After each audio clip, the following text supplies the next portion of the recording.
everyone, and first of all, my apologies for not being with you in person down in Split. We are in the middle of the exam season here in Switzerland, and my schedule didn't allow me to travel.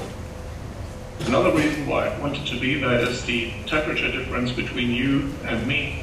I had to clear snow from my car this morning, so we are at -2 degrees, almost freezing point at the moment. So I'd love to be in Split, because I understand you have 15 or 17 degrees centigrade. That's a big difference. But unfortunately, we are limited to electronic means. This morning, I'm going to talk about a few observations that we have made when it comes to usage of social networking.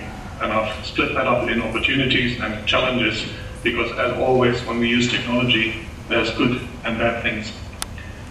The first thing I'd like to share with you is the wealth of different social networking sites and different networking systems that have developed over the last few years. Now, as I'm a professor of computer science, I'm supposed to give you homework, and this is your homework. If you look at that number of social engineering, social networking sites, it's interesting to see how many of them do you recognize, how many of them you've heard of, and how many you've actually used.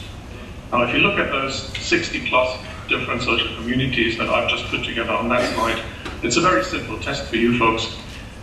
If you know all of them, you're probably under 20. If you know 20% of them, you're probably between 30 and 40. If you never heard of them, you're probably above 50. And if you remember all of them, you're spending way too much time in front of a computer.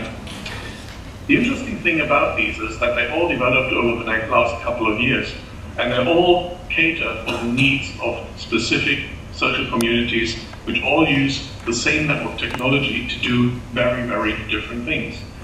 On that slide, you will find dedicated communities for people like the senior web, which is probably supposed to be for people above 60.